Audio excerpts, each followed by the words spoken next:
అది బీహార్‌లోని పట్నా. షేనాజ్ అనే అమ్మాయి కుటుంబం చాలా ఉన్నత కుటుంబం. ఆమెకు పెళ్లి వయసు రాగానే వాళ్ళు ఒక మంచి సంబంధం చూసి పెళ్లి చేయాలని భావిస్తారు. చాలా వెతుకుతారు తమ రేంజ్ సంబంధం కోసం. చివరికి వాళ్ళకైతే పట్నాకి దగ్గరలోనే ఉండే జఫరుద్దీన్ అనే ఒక ఎలక్ట్రిక్ ఇంజనీర్‌తోని సంబంధం అయితే ఫిక్స్ చేస్తారు. అతడు సౌదీ అరేబియాలో జాబ్ చేస్తూ ఉంటాడు. చాలా బాగా సంపాదిస్తాడు. తమకు అన్ని విధాలా తగిన సంబంధం అని చెప్పి తమ కూతురికైతే వాళ్ళు సెట్ చేస్తారు. మొత్తానికి ఇలా వాళ్ళిద్దరికి పెళ్లి కూడా కానే అవుతుంది. అండ్ కొన్నాళ్ళు ఇలా ఆనందంగా గడిచిపోతుంది. కొన్ని సంవత్సరాలు సౌదీ అరేబియాలో జాబ్ చేసిన తర్వాత జఫరుద్దీన్ తన జాబ్కి పర్మనెంట్గా రిజైన్ చేసి ఇండియాకు వచ్చేస్తాడు.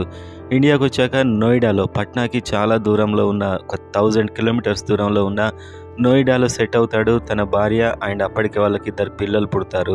ఒక అతను 6th క్లాస్ చదువుతూ ఉంటాడు. తీసుకొని చెప్పి నోయిడాకు వెళ్ళిపోతారు. నోయిడాలో సెట్ అవుతారు. అప్పటి నుంచి 2 సంవత్సరాల వరకు వాళ్ళు పట్నాకి అయితే వెళ్ళరు. అది 2002 మే 1. 2 సంవత్సరాలు అవుతుంది. చాలా కాలం గడిచింది కాబట్టి తన భార్య పిల్లల్ని తీసుకొని పట్నాకు వెళ్తాడు జఫరుద్దీన్. ఎందుకంటే తను సౌదీలో సంపాదించిన డబ్బుతో పట్నాలో తన మామ వాళ్ళ ఇంటి దగ్గరే ఒక ఇల్లు అయితే ఒక అందమైన ఇంటిని అతను కట్టి ఉంచుతాడు. ఆ కొత్త ఇంట్లో ఈద్ సెలబ్రేషన్స్ చేసుకోవడానికి మే 1 చాలా కాలం తర్వాత ఈద్ అయితే సెలబ్రేట్ చేసుకోవడానికి వాళ్ళు నోయిడా నుంచి ఏరోప్లేన్లో పట్నాకి వెళ్తారు. మే 1 నాడు పట్నాకి వెళ్తారు. మే 1 రోజే ఈవినింగ్ తన 2 కొడుకులను తీసుకుని షాపింగ్కి వెళ్తాడు ఈద్ షాపింగ్ చేయడానికి. ఆ తర్వాత సాయంత్రం ఆ రోజు నైట్ డిన్నర్లోకి షేనాజ్ అతనికి ఎంతో ఇష్టమైనటువంటి చికెన్ బిర్యానీ చేసి పెడుతుంది. వాళ్ళంతా డిన్నర్ చేస్తారు. ఎవరి రూమ్లోకి వాళ్ళు వెళ్ళి పడుకుంటారు. అది ఉదయం 7 గంటలు. అప్పుడే జఫరుద్దీన్కి సంబంధించినటువంటి పెద్ద కొడుకు నిద్రలేస్తాడు. అతడు డైరెక్ట్గా తన తండ్రి ఉన్నటువంటి డ్రాయింగ్ రూమ్లోకి వెళ్తాడు. అక్కడ సన్నివేశాన్ని చూసి ఒక్కసారిగా షాక్ అవుతాడు అతడి పెద్ద కొడుకు. ఎందుకంటే ఫ్లోర్ మీద రక్తపు మడుగులో పడి ఉంటాడు జఫరుద్దీన్. అతడి పక్కనే ఒక కుక్కర్ పడి ఉంటుంది. అంటే కుక్కర్తో చంపిన విధంగా అయితే అక్కడ ఇన్సిడెంట్, అక్కడ సీన్ మొత్తం కనిపిస్తుంది. పెద్ద కొడుకు అరిచిన అరుపులకు షేనాజ్ అక్కడికి చేరుకుంటుంది. నైబర్స్ కూడా వచ్చేస్తారు.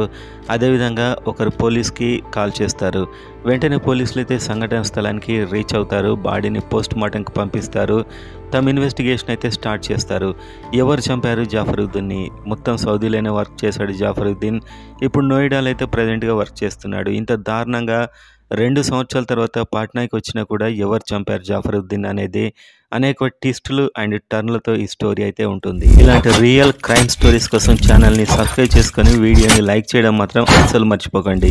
వీడియోలోకి వెళ్దాం. ఇన్వెస్టిగేషన్లో భాగంగా పోలీస్ ఆఫీసర్స్ అయితే షేనాజ్ని కుటుంబ సభ్యులని క్వశ్చన్ చేయడం ప్రారంభిస్తారు. మొదటగా బాడీని చూసింది జఫరుద్దీన్ పెద్ద కొడుకు. అండ్ ఆ తర్వాత అతని అరుపులకి షేనాజ్ అక్కడికి చేరుకుంటుంది. షేనాజ్ని క్వశ్చన్ చేస్తారు. అసలు ఏమైంది, మీకేం తెలుసు అని చెప్పైతే ఆమెను అడుగుతారు. ఆమె వెంటనే చెప్తుంది, నేను షాపింగ్ అయి వచ్చాక మేమంతా డిన్నర్ చేసాం. ఆ తర్వాత ఎవరి రూమ్స్లో వాళ్ళు పడుకున్నాం. కానీ నైట్ 3 గంటల ప్రాంతంలో ఏవో వింత శబ్దాలు రావడం జరిగింది. అవేంటో చూద్దామని చెప్పి నేను హాల్లోకి వచ్చాను. వెంటనే 2 స్ట్రేంజర్స్, అనుమానితులు, వాళ్ళు నన్ను గట్టిగా పట్టుకున్నారు. అందులో ఒకరైతే నా సంబంధించినటువంటి నగలను ఒంటి మీద నుంచి తీసుకున్నారు. అంతలోనే నోటికి ముక్కుకి అడ్డుగా ఏదో పెట్టారు. వెంటనే నేను స్పృహ కోల్పోయాను. మళ్ళీ పెద్ద కొడుకు ఎప్పుడైతే అరుస్తాడో అప్పుడే నేను లేచాను అని ఆమె అయితే చెప్తుంది. ఇది ఒక దొంగతనంగా పోలీసులకు కనిపిస్తుంది. కానీ వాళ్ళు సెర్చ్ చేసినప్పుడు ఇంట్లో కేవలం ఆమె నెక్లెస్ మాత్రమే పోయింది. చాలా ఆభరణాలు, డబ్బు ఉన్నా కూడా ఏది పోలేదు. ఇక్కడే డౌట్ వస్తుంది. ఇంత బ్రూటల్గా ఒక ఇంజనీర్ని కేవలం ఒక నెక్లెస్ కోసం ఎవరు చంపుతారు అని వాళ్ళ సస్పిషన్ అక్కడే స్టార్ట్ అవుతుంది. ముఖ్యంగా పగతో చంపుదాం అన్నా కూడా జఫరుద్దీన్ మ్యాక్సిమం ఇండియాలో ఎక్కువ లేనేలేడు. అతడు సౌదీ అరేబియాలో చాలా సంవత్సరాలుగా జాబ్ చేస్తున్నాడు. ఆ తర్వాత నోయిడా వెళ్ళిపోయాడు డైరెక్ట్. అతడికి శత్రువులు ఎవరుంటారు అని పోలీసులు ఆలోచిస్తారు. అదేవిధంగా వాళ్ళు చూసినప్పుడు ఆ ఇంట్లోకి వెళ్ళడానికి ఒక్కటే ఎంట్రన్స్, మెయిన్ డోర్ ఉంటుంది.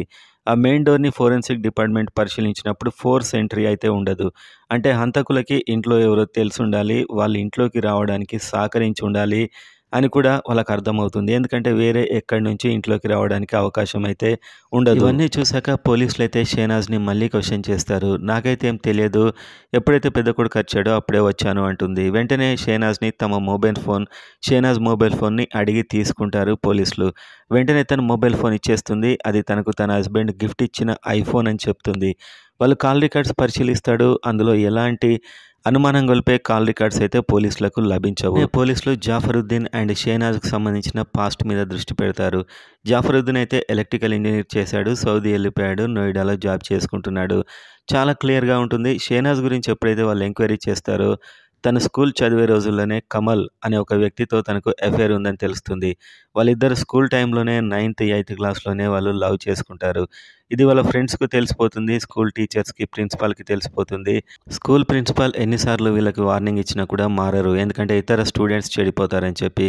చివరికి వాళ్ళిద్దరిని స్కూల్లో నుంచి తీసేయడం జరుగుతుంది. అప్పుడు షేనాజ్ని వేరే స్కూల్లో వాళ్ళ పేరెంట్స్ అయితే జాయిన్ చేస్తారు. కమల్ అయితే తన స్టడీస్ వదిలేసి పనులు చేసుకోవడం అప్పుడే ప్రారంభిస్తాడు. ఎప్పుడైతే వీళ్ళు స్కూల్స్ నుంచి వెళ్ళిపోయారో, వేరు అయిపోయారో అప్పుడు బయట కలుసుకోవడం స్టార్ట్ చేస్తారు. ఆ ఊర్లో కూడా మొత్తం వీళ్ళ గురించి స్ప్రెడ్ అవుతూ ఉంటుంది. త్వరలోనే షేనాజ్ పేరెంట్స్ షేనాజ్కి పెళ్లి చేసేద్దాం, ఇలా ఉంటే బాగుండదు అని చెప్పి వాళ్ళు భావిస్తారు.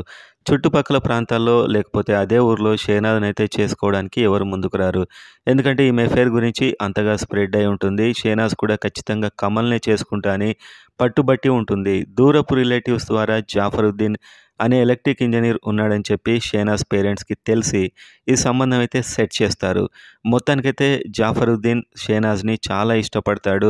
ఆమె ఒక సందర్భంలో నా లవ్ స్టోరీ అతనికి చెప్పా అని కూడా చెప్తుంది. కానీ అదంతా నెగ్లెక్ట్ చేసిన జాఫరుద్దీన్ ఈమెను పెళ్ళి అయితే చేసుకుంటాడు. పెళ్ళైన వెంటనే కొన్ని రోజులకు జాఫరుద్దీన్ సౌదీ అరేబియాకు వెళ్ళిపోతాడు. తన జాబ్ అక్కడ ఉంటుంది కాబట్టి. జాఫరుద్దీన్ ఎలా ఉంటుందంటే 11 నెలలు సౌదీ అరేబియాలో, 1 నెల మాత్రమే ఇండియాలో పాట్నాలో ఉండేవాడు. ఇలా కొన్ని సంవత్సరాలు గడుస్తాయి. ఈలోపు వీళ్ళకి 2 కొడుకులు కూడా పుడతారు. అండ్ జాఫరుద్దీన్ సౌదీలో సంపాదించిన డబ్బుతోని పాట్నాలో తన అత్తగారింటికి దగ్గరలోనే వాళ్ళు కూడా తోడుంటారని చెప్పి ఒక మంచి బిల్డింగ్ అయితే షానాజ్కి కట్టిస్తాడు. సో ఈలోపు షానాజ్ ఏం చేస్తుంది, తన చిన్నప్పటి ఎవరైతే ఉన్నారో లవర్, తన స్కూల్ డేస్లో ఉన్నప్పటి లవర్కి మళ్ళీ కనెక్ట్ అవుతుంది. ఎందుకంటే 11 నెలలు జాఫరుద్దీన్ సౌదీలోనే ఉంటాడు, కేవలం 1 నెల మాత్రమే వచ్చిపోతుంటాడు. ఇక్కడ కమల్ షేనాజ్ చాలా క్లోజ్ అవుతారు. మళ్ళీ వాళ్ళిద్దరు ప్రేమ మళ్ళీ కొనసాగిస్తారు. ఈలోపు షేనాజ్కి మనం చెప్పుకున్నట్లు 2 పిల్లలు పుడతారు. ఎలాగో జాఫరుద్దీన్ ఇండియాలో ఉన్నాడు కాబట్టి కమల్ తరచుగా షేనాజ్ ఇంటికి వస్తూ ఉండేవాడు.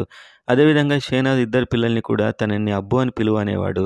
చిన్న కొడుక్కి ఊహ తెలియదు కాబట్టి అబ్బు అని పిలిచేవాడు. కానీ పెద్ద కొడుకు మాత్రం అప్పుడే ఎదుగుతున్నాడు కాబట్టి అతడైతే పిలవడు. కానీ కొన్నిసార్లు అతడు జాఫరుద్దీన్ సౌదీ నుంచి డైలీ కాల్ చేస్తాడు పిల్లలకి. అప్పుడు చెప్పేవాడు, ఒకతడు ఇంటికి వస్తున్నాడు అని చెప్పి తరచుగా జాఫరుద్దీన్కి పెద్ద కొడుకు అయితే చెప్పేవాడు.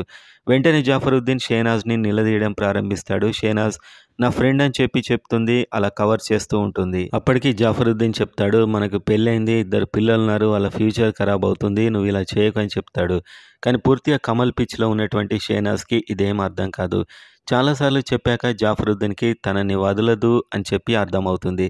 వెంటనే అతడు ఆ వర్క్ టెన్షన్స్ ఇవన్నీ తట్టుకోలేక, ఇక్కడ ఆలోచించలేక నోయిడాలో ఒక జాబ్ చూసుకొని సౌదీ ఉద్యోగానికి రిజైన్ చేసి ఇండియాకైతే వచ్చేస్తాడు. ఆ నోయిడా కూడా పట్నాకి చాలా దూరంలో ఉంటుంది, 1000 కిలోమీటర్స్ దూరంలో. వచ్చిన వెంటనే భార్య, 2 పిల్లర్ని, సొంత ఇల్లు ఉన్నా కూడా నోయిడాకి తీసుకెళ్తాడు. నోయిడాలో తను జాబ్ చేస్తూ అక్కడే సెట్ అవుతాడు. ఇలా 2 సంవత్సరాలు గడిచిపోతుంది. మెల్లిగా జాఫరుద్దీన్కి అయితే తన భార్య మీద నమ్మకం పెరుగుతుంది. తను అలా యాక్టింగ్ అయితే చేస్తుంది చాలా ప్రేమగా. అదేవిధంగా 2 సంవత్సరాలు అవుతుంది, కమల్ నుంచి విడిపోయింది, కమల్ మీద ఫీలింగ్స్ పోయాయి అని చెప్పి జాఫరుద్దీన్ అయితే భావిస్తాడు. తన భార్యకు ఒక ఐఫోన్ కూడా గిఫ్ట్గా ఇస్తాడు. కానీ అతనికి తెలియదు, తన భార్య దగ్గర ఆల్రెడీ కమల్ ఇచ్చినటువంటి ఫోన్ ఒకటి ఆల్రెడీ ఉంది. దాంతో ఆమె కమల్తోనే టచ్లో ఉంది. కానీ బయటికైతే ఏది కనపడకుండా మేనేజ్ చేస్తుంది. ఈ విధంగా 2 సంవత్సరాలు అవుతుంది. 2022 మే 1 రానే వచ్చింది. ఈసారి తమ తల్లిదండ్రులతోని పాట్నాలో గడుపుకుందాం, అక్కడే వీళ్ళ కొత్త ఇల్లు కూడా ఉంది, దాంట్లో సెలబ్రేట్ చేసుకుందాం అని జాఫరుద్దీన్ అయితే భావిస్తాడు. ఇదే విషయాన్ని తన భార్యకు చెప్తాడు. ఎందుకంటే అతడు నమ్మేశాడు, కమల్ని మర్చిపోయింది, 2 ఇయర్స్ అవుతుంది, ఒక్కసారి కూడా కమల్ టాపిక్ ఎక్కడ రావట్లేదు అని అతను పూర్తిగా నమ్మేసి ఈ విషయాన్ని షేనాజ్కు చెప్తాడు. ఇది విన్న వెంటనే ఆనందంలో మునిగిపోయినటువంటి షేనాజ్ తన లవర్ అయినటువంటి కమల్కి ఈ విషయాన్ని చేరవేస్తుంది. కమల్కి చెప్పి ఈసారి ఎలాగైనా మనం ఎప్పుడు ఒకే దగ్గర ఉండేలా ప్లాన్ చేయాలి, ఎలాగైనా సరే అవసరమైతే జాఫరుద్దీన్ని చంపేసిన సరే అని చెప్పి ఏమైతే అతడికే ప్లాన్ ఇస్తుంది. మొత్తానికి 2 కలిసి ఒక ప్లానింగ్ అయితే వేసుకుంటారు. ఇదేం తెలియని జాఫరుద్దీన్ మాత్రం వీళ్ళని మే 1 నాడు పాట్నాకి తీసుకెళ్తాడు. పాట్నాకి వెళ్ళిన వెంటనే ఈవినింగ్ అతడు షాపింగ్ వెళ్తాడు 2 పిల్లల్ని తీసుకొని. షేనాజ్ ఇంట్లోనే ఉంటుంది. షేనాజ్ షాపింగ్‌కెళ్ళదు. తను వాళ్ళ కోసం డిన్నర్ చేస్తా అని చెప్పి ఇంట్లోనే ఉంటుంది. ఎప్పుడైతే వీళ్ళు షాపింగ్‌కెళ్తారో అప్పుడు కమల్ వస్తాడు. కమల్‌ని ఇంట్లోనే దాస్తుంది సైలెంట్‌గా. ఈవినింగ్ షాపింగ్ నుంచి ఇద్దరు పిల్లల్ని తీసుకొనైతే జాఫరుద్దీన్ ఇంటికొస్తాడు. అతడు కుటుంబం కోసం ఇంతలా తాపత్రయపడుతూ ఉంటాడు. వచ్చాక డిన్నర్ చేస్తారు. ఎవరి బెడ్‌రూమ్‌లోకి ఆళ్ళెళ్ళిపోతారు. పిల్లలు పడుకున్నాక అర్ధరాత్రి దాటాక చంపాలనేది షానాజ్ అండ్ కమల్ యొక్క చీప్ ప్లానింగ్. అండ్ ఆ తర్వాత జాఫరుద్దీన్ ఎప్పుడైతే షేనాజ్ బెడ్‌రూమ్‌లోకెళ్తాడో ఆమె వాంటెడ్‌గా అతడితో గొడవ పడుతుంది. ఇదంతా ప్లానింగ్‌లోనే భాగం. ఎందుకంటే అతడు బెడ్‌రూమ్‌లో పడుకోకూడదు. వేరే రూమ్‌లో పడుకోవాలని వాళ్ళ ప్లానింగ్. ఈ గొడవలో భాగంగా "నువ్వు బెడ్‌రూమ్‌లో పడుకోకు" అని చెప్పి తననైతే అంటుంది. అతడు ఆవేశంగా వెళ్లి డ్రాయింగ్ రూమ్‌లో పడుకుంటాడు. వీళ్ళ ట్రాప్, వీళ్ళ ప్లానింగ్ అనేది అతడికి తెలియదు పాపం. అర్ధరాత్రి దాటాక అతడు గాఢ నిద్రలోకి మునిగిపోతాడు. అప్పుడు షేనాజ్ అండ్ కమల్ ఇద్దరు కలిసి ఒక కుక్కర్‌ని తీసుకొని ఆ రూమ్‌లోకెళ్తారు. ఎందుకంటే కత్తి లాంటివి వాడొద్దు అని చెప్పి వాళ్ళు వెబ్ సీరీస్‌లు, మూవీస్ చూసి అందులో దాని ప్రకారమే ఇది చేస్తారు. ఆ కుక్కర్ చాలా హెవీగా ఉంటుంది. అప్పుడు వాళ్ళు డ్రాయింగ్ రూమ్‌లో జాఫరుద్దీన్ పడుకొని ఉన్న రూమ్‌లోకెళ్ళి ఆ కుక్కర్‌తోని గట్టిగా కొడతారు. మొదటి దెబ్బే చాలా బలంగా తాకాలని భావించి తల మీద గట్టిగా కొడతారు. అలా ఒక 5, 6 సార్లు కొడుతూనే ఉంటారు. ఈ దెబ్బలకు తాళలేక జాఫరుద్దీన్ అయితే చనిపోతాడు. జాఫరుద్దీన్ చనిపోయాక నైట్ 3:30 ప్రాంతంలో అంటే ఎర్లీ మార్నింగ్ 3:30 ప్రాంతంలో కమల్‌ని అయితే బయటికి పంపించేస్తుంది. అండ్ తను కూడా తన డ్రామా స్టార్ట్ చేస్తుంది. పెద్ద కొడుకు లేచి రూమ్‌లోకెళ్ళేదాకా తను లేవదు. ఎప్పుడైతే పెద్ద కొడుకు లేచి తన తండ్రిని అలా చూసి అరుస్తాడో అప్పుడు తన యాక్టింగ్ అంతా స్టార్ట్ చేస్తుంది. మిగతా స్టోరీ అంతా మీకు తెలుసు. ఈ విధంగా పోలీసులైతే తనని అరెస్ట్ చేస్తారు. అండ్ ఇంకో ఫోన్‌ను కూడా స్వాధీనం చేసుకుంటాడు. ఆ ఫోన్‌లో కాల్ రికార్డ్స్ అన్నీ కూడా దొరుకుతాయి వాళ్ళకి.